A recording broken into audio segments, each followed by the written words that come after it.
for me, the thing I'm most proud of is that we were actually able to pull off Play As Anyone.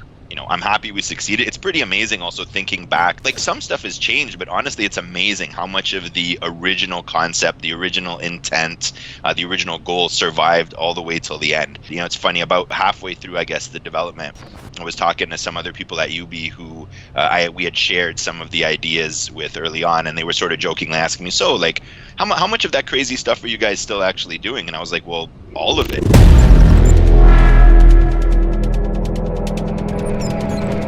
Watch Dogs Legion is an evolution of the open-world hacker playground we have come to expect of the franchise.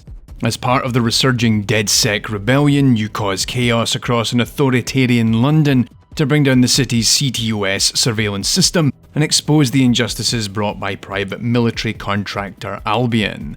To help you in your mission, players must find new recruits for the Dedsec hacker group. And in a first for the series, the game introduces what Ubisoft refers to as Play As Anyone, a gameplay system that allows the player to take control of any character seen walking through the streets of London once they're allied to the cause.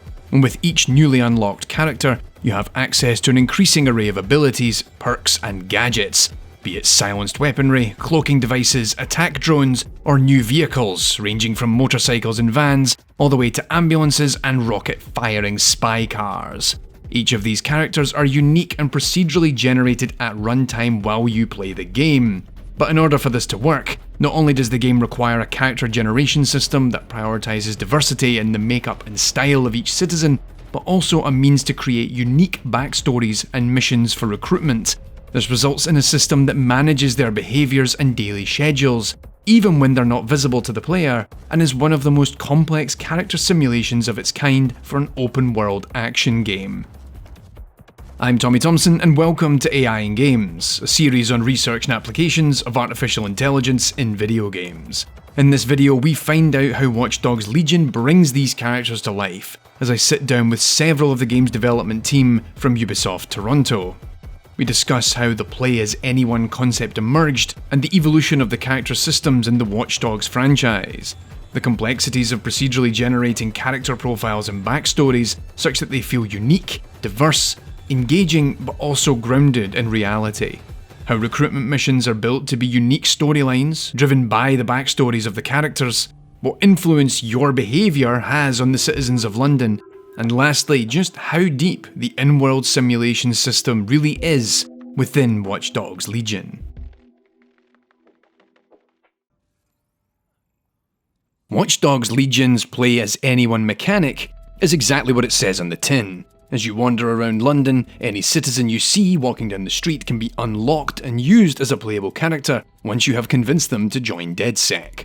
Much like previous games in the series, scanning a character with your mobile phone enables you to see information about them, including their name, their profession, and quirky and unique information about their personal lives.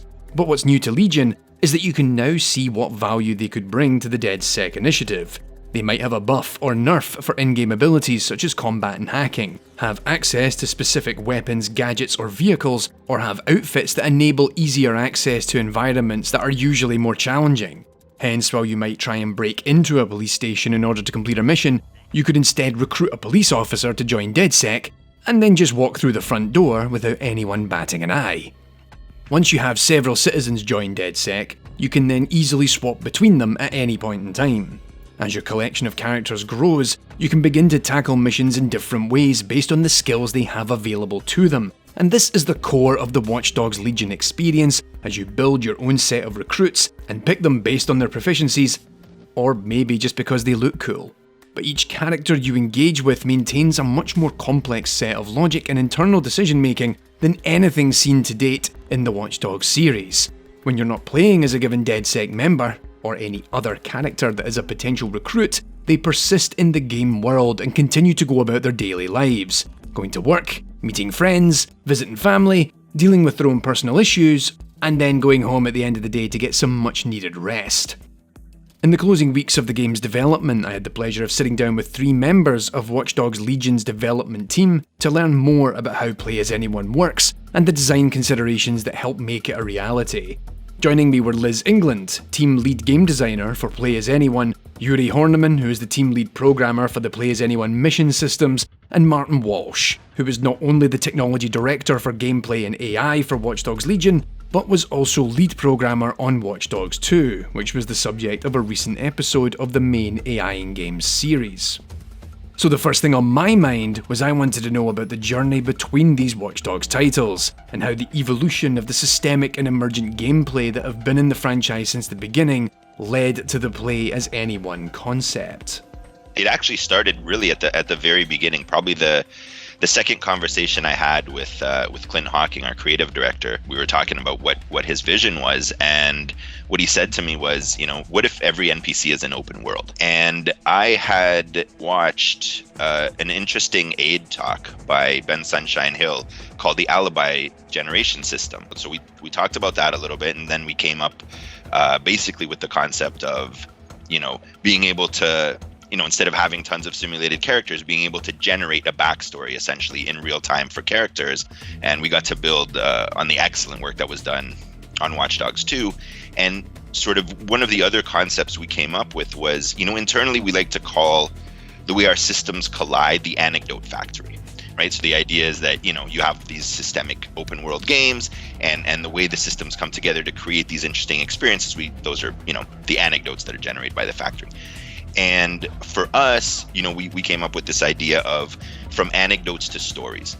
And so the idea is that not only did we add sort of, this deep simulation in terms of, the scheduling and the every character has connections and lives, and that you can actually play as them and bring them all the way from a a character in the world all the way to a playable character. But there's also a ton of persistence that goes into that, right? So, these characters have schedules, but those schedules can change based on things that you do to them or do for them. They have relationships, they have permanent memories, so they remember things that you've done for them or against them. Those memories propagate to their enemies and friends. So the more you play the game, basically, the more hardened and persistent, I guess, the world becomes. And so, whereas initially it does start out as just anecdotes where, I accidentally punched this guy in the bar and the bartender got mad and it started a big fight and blah, blah, blah. But later on, that's actually Joe, the bartender, who works at that bar. And we have this concept of recasting where we can take any character that you've encountered in the game or done something to or that knows about you and cast him in a later mission or story. And so that's really the coming together of those two concepts, I think, that create a lot of the depth and a lot of the stuff that I think even we still find pretty amazing, honestly, when we play the game. When you jump into the Deep Profiler in Legion and take a look at a character's background information, we can see so much more of their daily schedules. This can include all sorts of activity: visiting locations in the open world, going home after a long day at work, meeting up with a friend or family member, all as part of their day-to-day behaviour. Naturally, you begin to wonder how deep this simulation is, and whether the action implied by the Deep Profiler is actually executed, or is it all just a fabrication designed to make the world sound richer than it actually is? If I start following this character, who's meeting a pal for a drink down the pub, is he actually going to go there? We really made a lot of those systems for people like you who wanted to, role play or explore the lives of the characters. So yeah, almost all of it is real. As much as we could possibly make real is real. So yeah, they really live at that address. They will really physically go to that address and, sleep there in the night and walk out the door in the morning and, maybe take the tube to work and hang out with their buddy at the pub. Like, that was one of the high level directions, was that, we wanted everything, that you saw in the Watch Dogs 2 profiler to actually be real in Legion. And for the most part it is. Liz and the writers put together a bunch of clever kind of extra bio things but all of those support the story and go along with the backstory of the character. So, if in the bio it says that he meets his mother for brunch, he's going to meet his mother for brunch. If it says he works at this place, he works there. And yeah, we made it. That was part of the challenge as well, right? Is that in this, physical game world with obviously a different time also, right?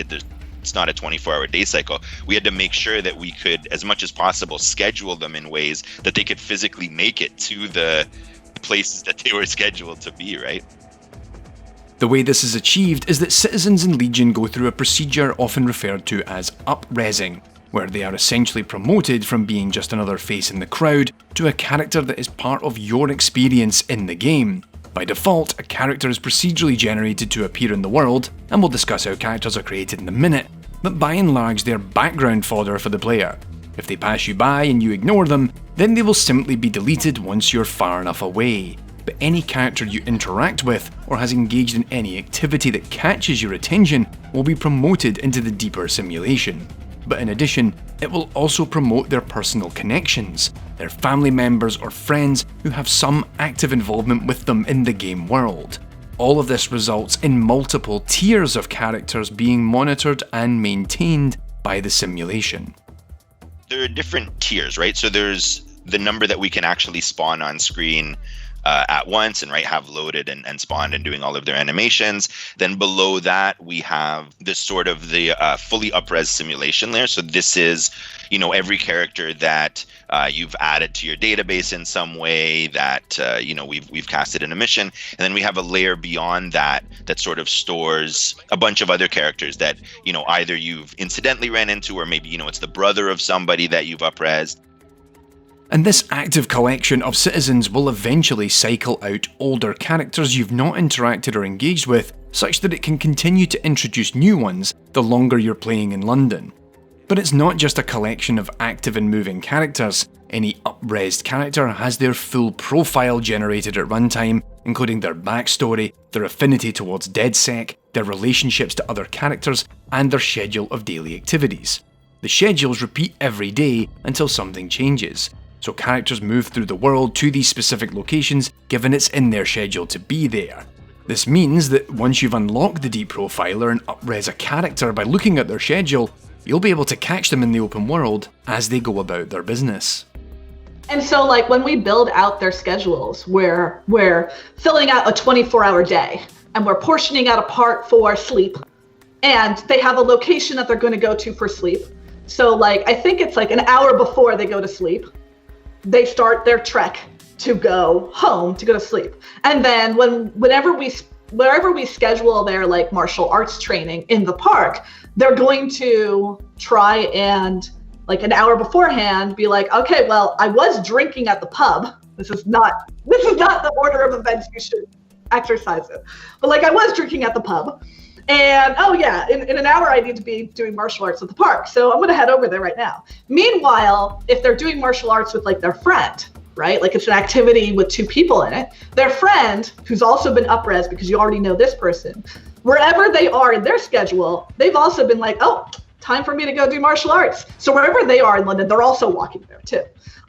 And so when you get to the park, you'll find the two of them together at the time when their activity is supposed to start. And then they'll do that for about an hour, and then they'll go do their next activity. We actually simulate the path that they take from whatever point they're going to the next point. So in theory, you could actually, if you knew that he left here at 7 p.m. and was going to be here at 8 p.m., you could actually try to intercept him halfway through, and he will be somewhere along that. I mean, they can also take the tube, but yeah, they will be. So we fully simulate every single kind of path. I mean, so they're not at that point when they're not loaded, they're not walking. So we know the rough speed that they would be, that they'd be moving at, and yeah, we simulate every single one of them at a relatively high, at a high enough fidelity that you could catch them at any point on their path, basically. And for anyone curious, each metro station is essentially a fast travel node that allows for characters to teleport from one area of the map to another. But it's important to acknowledge that the schedule can also be interrupted. If you do something that impedes their ability to go about their daily routine, say you put them in the hospital, then their schedule will change to state that they're stuck in there recovering. And this change to their schedule will also impact their social connections. Hence, if you do something nasty to a citizen, and hopefully you don't, I'm assuming you're all nice people, it will have a knock-on effect on how the schedules of their friends and family play out in the future. So when you're looking at that deep profile, and when we're talking about the schedules of characters changing over time, if someone goes out to eat with their husband every day, and then you go and murder their husband, I'm not suggesting this, then instead of going out to eat, they're gonna mourn their husband, and then you should feel bad. Plus, as mentioned already, and we'll see it again later on in the video, one of the big features of the simulation is the notion of recasting. Once a character is up-resed in the simulation, then you're more likely to see them in the game world. becoming a critical part of specific missions later on in the game. The more people you have expressed interest in, the more people you have saved to your contacts, the more people you've up-resed in the simulation, we try to take those people and say, bring them back in front of the player. And this is, I think, particularly like obvious if you're like stay in one area and you add context all in that area, because them and their friends and their family and their best friends and like their rivals are probably going to mostly stick around that area. So you'll see that more often there too. So if someone, say, is getting pickpocketed on the street, and you go and glance over there, there's a chance that it'll be someone that you actually know who's being victimized. And it's like, ooh, do I help them or do I not help them? And the same thing sort of happens in general, that like, as you're up-resing these people and as you're expressing interest in them and as you're adding people to your contacts, then the world of London is still a world mostly of strangers, but you're getting more and more of these characters that you've already met in that world. And it sort of like fills in that sort of simulation with those bits and pieces that make the world feel, so like I think it makes the world feel a little bit more alive. So you're not just always walking down the street and it's always just surrounded by strangers. You start running into those people that you know. Plus, there's the issue of how the game balances all of this, so you don't have every person you've ever met in London getting all up in your personal space. But I'm getting ahead of myself.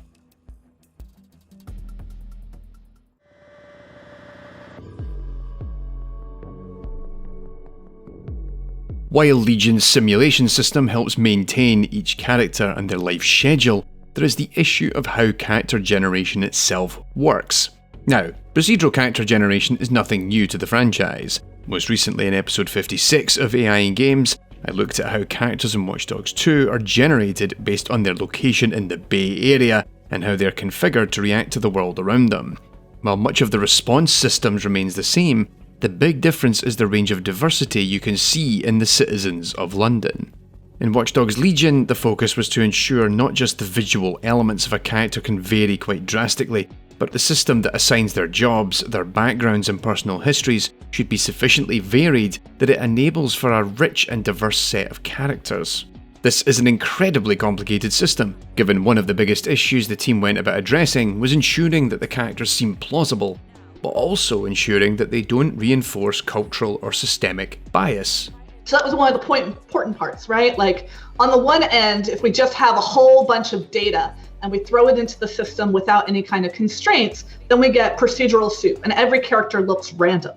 And then it doesn't matter how much diversity you have, and you can have a ton of diversity if you read every single character as just being like, oh yeah, definitely generated by a computer. And on the other end, that's just as bad, is like full-on stereotypes, where every single lawyer would be the same, every single doctor would be the same, every single pickpocket would be the same. Like that's not just not interesting, but it doesn't create like an interesting experience for the player. And it doesn't feel like, again, it doesn't feel like a game, a population that feels real. It feels like, instead of it being like procedural soup from a computer, it just feels like, oh, this is what the designer made.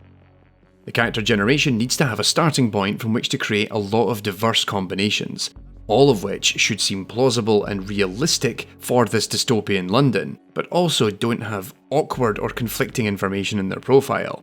This is achieved in Legion courtesy of a background system known as Census, which acts as a knowledge base that the character generation system can feed from.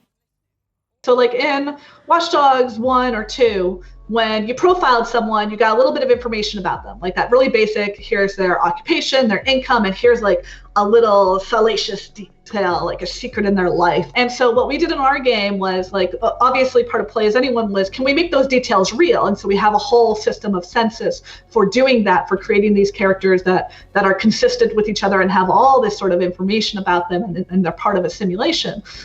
Census can basically fill in all of the blanks in a plausible way. So, if, for example, if you see somebody in the world who's a bartender, Census knows roughly what a bartender makes, what type of place this person could live in, and also if he works in this bar, well, he's probably not living somewhere, a million miles away. So we have a bunch of systems that can essentially fill in all the gaps, generate, the backstory, who they know, their connections, their loved ones, etc. every character that spawns in our game comes with like a set of tags, different properties, their gender, their fashion, their occupation, their income, and then things like their personality, like how they would react if you insulted them on the street. And then we take all this information, which is kind of static information. Like once a person has this information, that is part of their identity. And then we feed it into more systems. So we start with a base that's really solid. And then we say, okay, so then their job is a lawyer. Okay, well, they need a place to work in their schedule. They're a lawyer. Where can lawyers go to work? And then it will pick a place for them to work. What is their income? Okay, well, we need a place for you to sleep. That matches probably your income.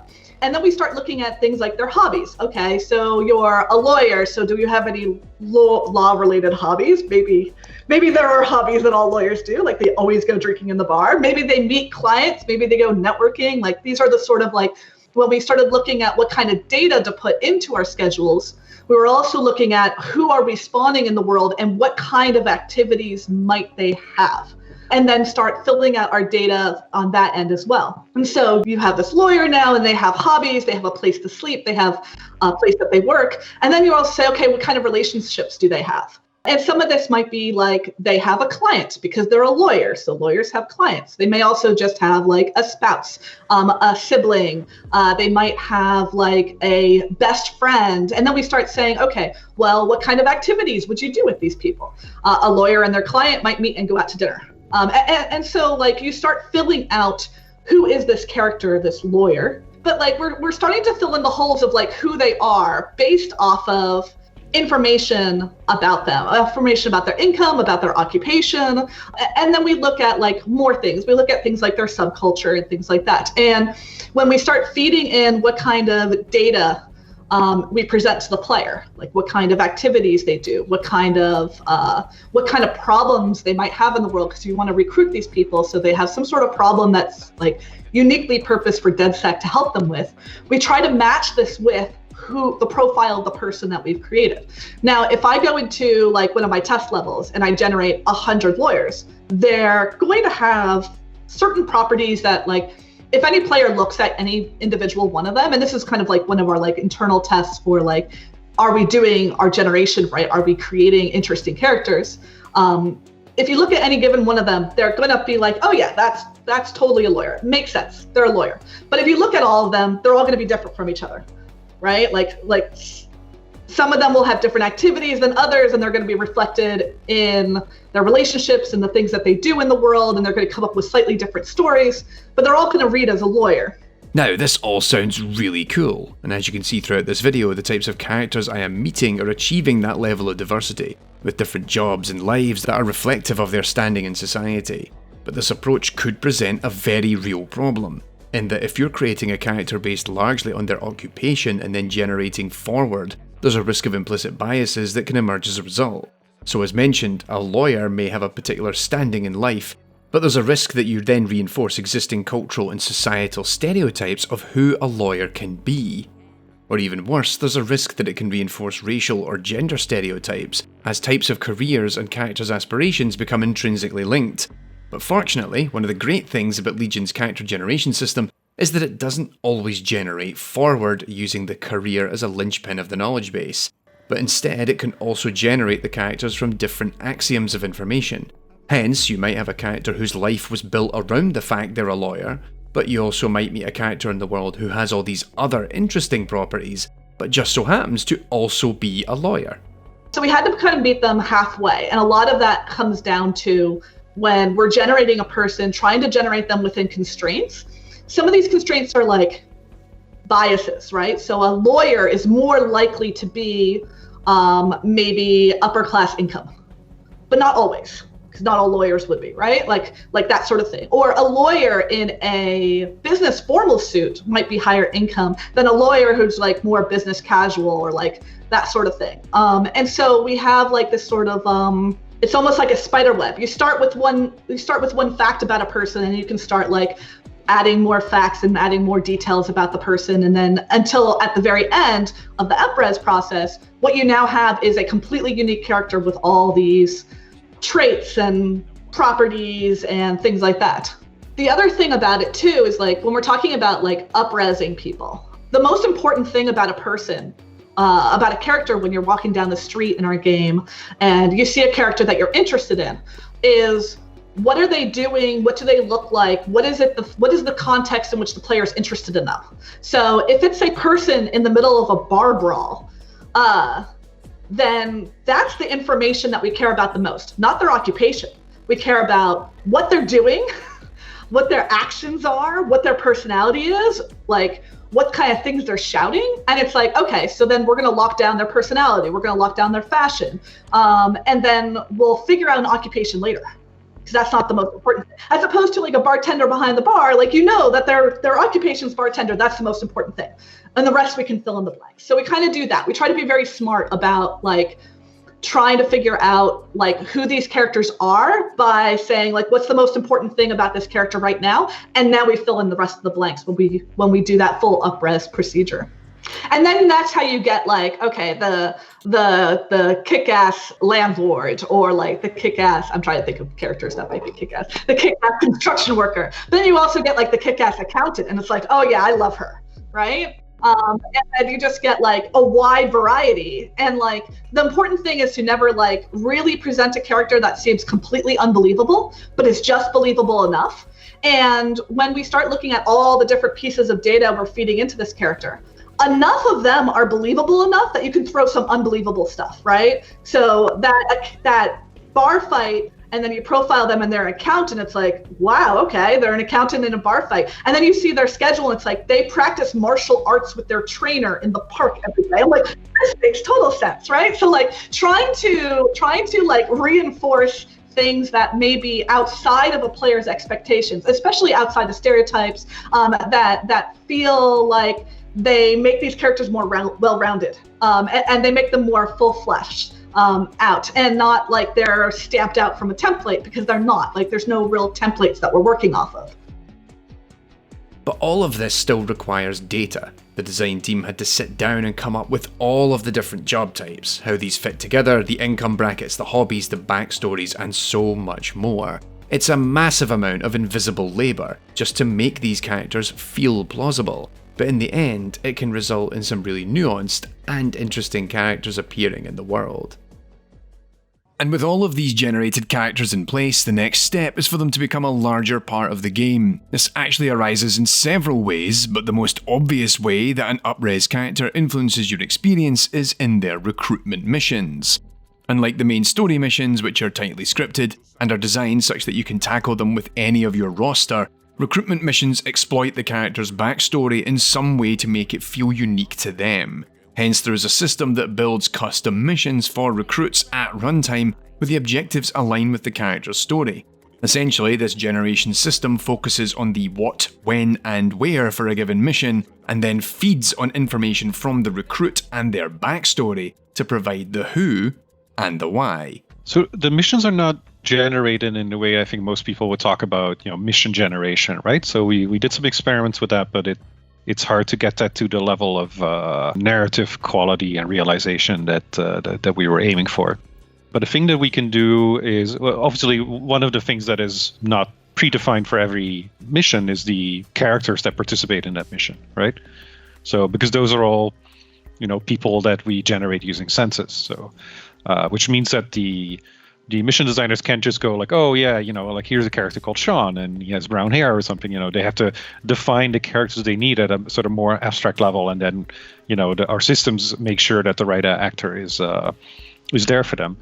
The other thing that we can do, and that we do for certain mission types, like the recruitment missions, is we define the mission in terms of like gameplay beats, which is like go do this thing here and then go do this thing there, but the actual locations where that takes place are selected at runtime.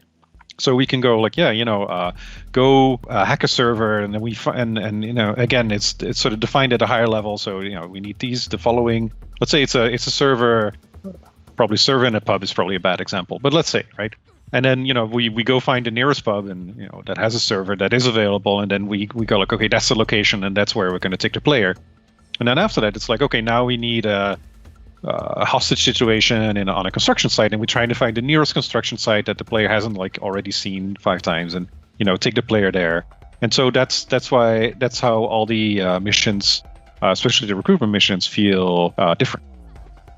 Now, one of the hidden problems that most players won't even think about is that these procedural missions mean that none of the cutscenes can be pre-rendered, given you don't know who is going to be in the cutscene until it happens, and this even extends to the main story missions. Hence, this requires a lot of work outside of the gameplay and AI teams, by animators, voice artists, and even the localization teams, such that each conversation is written to cater to different types of character, recorded by numerous voice actors, and translated correctly into multiple languages. Every line of dialogue that we have has to be written and recorded 20 times.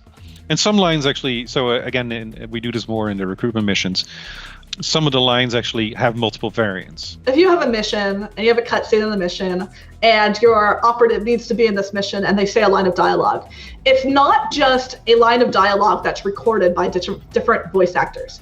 It's actually different scripts for that line, because the way your Irish hitman is going to respond to like a request from grandma asking for something is going to be very different than like one of our other personalities. Mate and Win vanished off the face of the earth last week, and I mean they're gone, not even answering texts. Sorry to hear that. Thanks. Look, there's no easy way to say this, but my friend's a bit of a my favourite person in the whole world, but he's still a Not just the way they talk, but like the words they use to describe a thing. It's why like a lot of our missions feel a lot more personable, because when you're playing as an operative, like the operative and their voice and the way they talk, but also the words they use to describe like the dialogue that they have with other characters is their own. So if you put two operatives in a scene together, it's like a giant matrix of like all the different possible things one person can say to all the different possible things another person can say, and trying to like write scripts for those personalities. Because again, like writers don't have like a character that's like Sean with brown hair who's an accountant, right? Like this is not a character that exists in our game. Like we have these much more abstract concepts of like a personality and a voice actor and like are wrapped together. On top of that, at an even lower level, we have a tech called formant modulation that can take an existing line and a recorded line and actually transform it with a filter essentially to sound like it was delivered by a different actor. So we're able to even multiply the number of lines we have more with that technology. The thing that blows my mind every time I think about it is you can do cutscenes with stunts and the characters are your operatives, right? Who are different sizes, different mobilities, and we don't mocap it 20 times. So that means that we have a voice recording that has a certain length, but then an animation that has a different length. And we do, in my opinion, magic, and I didn't work on this, so this is like I'm just full of admiration for the people who did this to make that all look seamless. And the people working on it at some point in a team meeting, they had to create a video of the same cutscene, playing 4 times with different voices, just to show that this is not just a normal cutscene, as in that we've done before. No, this is like, 4 completely different cutscenes, but it just looks like a normal cutscene. But when you play it, you don't realize it, right? The other one is a much smaller thing, but it is important in our game. A lot of our text, especially like mission objectives, have to reference names of characters that we don't know ahead of time. So we have to insert names dynamically, right?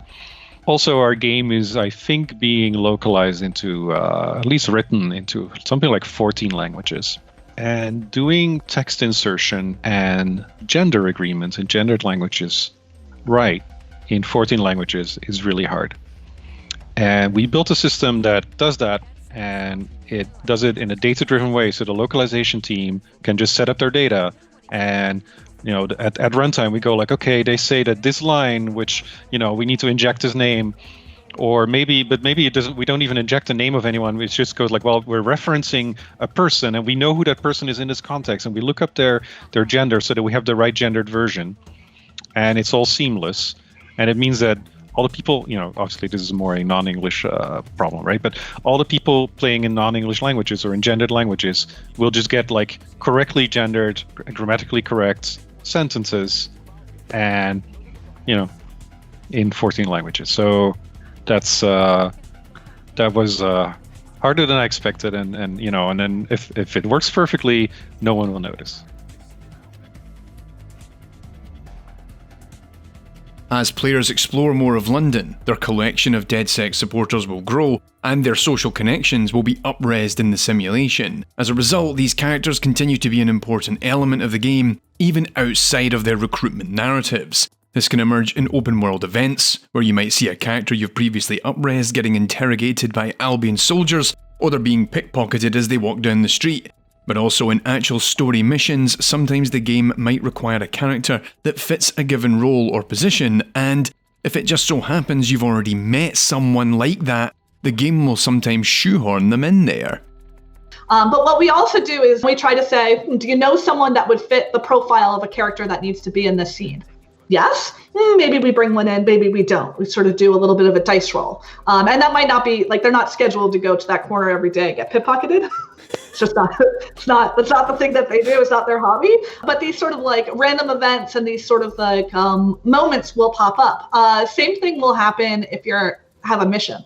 So like if I have a mission and let's say that part of this mission is a mission designer's like, I need a lawyer that the player needs to talk to here, right? Like, or there's a lawyer that's a hostage, or they're in prison and you need to get them out. We'll also look at the player's contacts and their friends and their family and their relations and say, does the player know any lawyers? Because it would be nice if this was somebody that they already knew that was here. And this presents an interesting gameplay opportunity that Legion's systems exploit, in that while you may develop an affinity for specific characters, the game then observes how you react and behave in these contexts, and will change how characters feel about Dedsec based on your response. There is a memory system in the game that effectively records the actions players make, be it in a given mission or stuff you're doing in the open world, and it then injects those actions back into the character generation system. This information then gives context for why a character has a particular opinion about Dedsec. Hence you might interrupt an Albion shakedown on the street, resulting in the victim liking Dedsec more, while the officer dislikes you because you put them in the hospital. This can subsequently lead to the likes of revenge missions being generated, as well as citizens who will never be convinced that Dedsec is a noble pursuit. They can change their opinion of Dedsec as an organization, but they can also have an opinion about an individual. So they can dislike Dedsec, and then they can also insult this operative on the street because they're the one that had punched them, and they won't even recognize a different operative because they didn't do any kind of personal action on them. We don't do stuff based off of the area in terms of like if you go around and you punch a bunch of people in one area, like that area is not going to just be like, we hate Dedsec, they're a bunch of people punchers. There are things that we do in order to change like geographical affinity towards Dedsec, which are things like when you do any of our borough liberation missions. Now, when we talk about things like I went around and I ran over a whole bunch of people, these are events that you did as like a member of Dedsec, and so in general that should like influence people to not like Dedsec, right? Like this is what you would expect. What we actually do is more closely to what Martin mentioned with the alibi generator, is we've actually spawned somebody and we know that they don't like Dedsec. Now let's give a reason why. Oh, why don't they like Dedsec? Oh, they heard they've been hacking smartphones. Why don't they like Dedsec? Because they've been running people over with their car. Like we just take the player's actions and we feed it back into the system and we say, well, why don't you like Dedsec? Oh, here's why. Yeah, and then the next step of that is some people hate Dedsec so much that you can never recruit them again, right? And then we have another little system that goes like, so someone around who really hates Dedsec and, it's we have a whole bunch of logic, and then we trigger a revenge mission against the player. So it's basically the system that's always sitting there and trying to match people that have already been uprised to and your operatives, right, to the roles in the missions that we have defined, like we define any other missions. And when that matches, and when all the counters and timers are right, so that you don't have this happen every 15 minutes, right? Then we launch this mission the way we do any other mission. So with all this happening, there's a real risk of just being overwhelmed. Recruitment missions, revenge missions, attacks on your operatives, all in an open world that's meant to feel organic.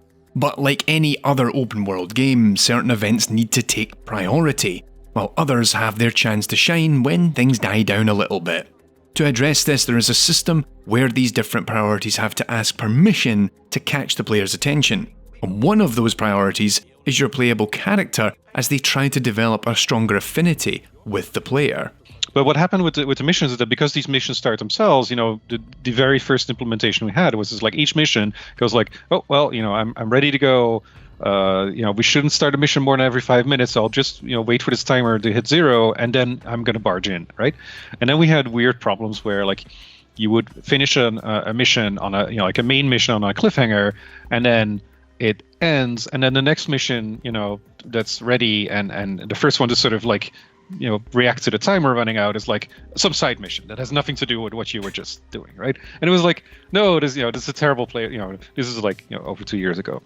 What we then build is it's called the player attention system, and it's basically a number of systems by now that want the player's attention, that that need to do something that when they start they need the full attention of the player. They need to sort of request it, and so a mission will go like hey, I'm ready to go. I'm an important mission. Here's my priority, and let me know when the player is like has been sort of chill for 10 seconds, 15 seconds, so that I can start, right? And then they just sort of sit there and wait for that request to go in. But then we have other systems like you're running around and you see like a killer drone, and your operative has never seen a killer drone before, right? And then we also do an attention request, and we go like, well, I need to, it's not super important, but if I could get the player's attention in the next 5 seconds, that'd be great. And then if they get it, then the operative will go like, oh my God, killer drone, and then because they're new to Dedsec. But if we cannot get the player's attention in those 5 seconds because maybe there's some narrative playing, or you're being pursued by the police or whatever, right? Then we just go like, well, didn't get it. Maybe next time they see a killer drone, right? Because that does happen. So on top of this player attention system, we have this thing called Dedsec narrative, which is there to make both the team and the operatives feel more alive and reactive, right? And yes, so there's a metric ton of additional cooldowns and flags and modes to make sure that it plays enough but not too much. Because we had a thing in the beginning where you have a new operative, so all their flags of like have I remarked on this are set to false, right? So they go around like noobs, right? It's like, oh, killer drone, oh my God, Albion is doing something bad. Oh, I put on a mask for the first time. Oh my God, have you seen this AR cloak? It's like, and Clint was playing, he's like, this is a bit too much. So, so we added more, different cooldown mechanism to space that out.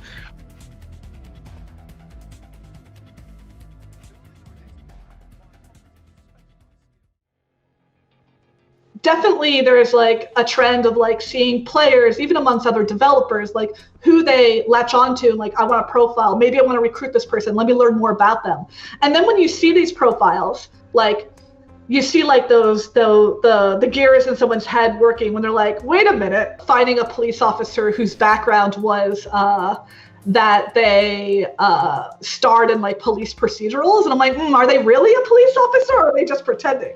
Like the stories that you start making up in your head, and like different people will create different stories. And I know this is like really for like the nerdy players who are gonna like, I want to know more about the details of this person, right? They care more about than just like what abilities they come packaged with when you recruit them onto your team. They want to know more about this person, and we get some really interesting characters that generate when you start taking all these facts and like their schedule and us looking at everything, all the details, all the data we have about a person, and we bring them together and say, oh, that's what kind of person this is. Here's my story now as a player. Here's my story of this person I found. He's great. I'm going to recruit him. Watch Dogs Legion sets a new standard for the level of simulation of characters in AAA open-world games, and the level of quality employed to cater to cutscenes, dialogue, storylines, and more. But it also creates this massive open-world environment that rewards a player's sense of exploration, and with time and energy, players can build a Dedsec that reflects them and ensures their playthrough of the game will be unique. While the game promises the opportunity to play as anyone, arguably its most powerful aspect is playing as who you want. All you gotta do is find them, because odds are they're out there somewhere on those busy London streets. As a player, and I love this, I'm still constantly surprised by sort of what the system is able to generate, the amazing characters I see in the world, and for tons of different reasons. There's, personal level. There was a few months ago, someone ran over to me. Actually, they sent me a screenshot, this one. and they found Martin Walsh, right? That's my name. They found Martin Walsh in the game. Now, this version of Martin Walsh was a petty drug dealer, so not So exactly like you.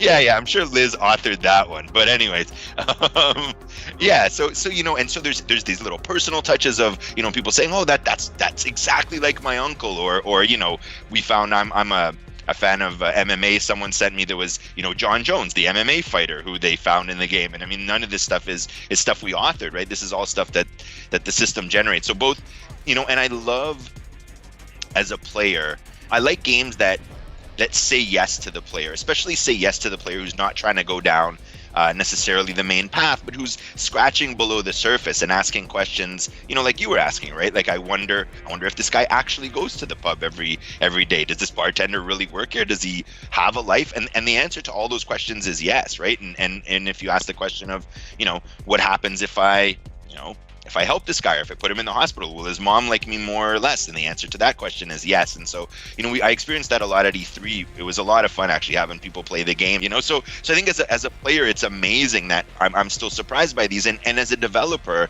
it's also awesome to see, like I said, I'm proud that we were able to deliver on this vision, but it's also awesome. Like all these little surprises, they come from, the amazing work that Liz did and her great sense of humor, the awesome work that Yuri did and that Chris did. And so it's really great to see kind of, the vision come together, and then everyone being able to add, their piece and their personality into it that led to what I at least think is this amazing final product that everyone gets to play soon.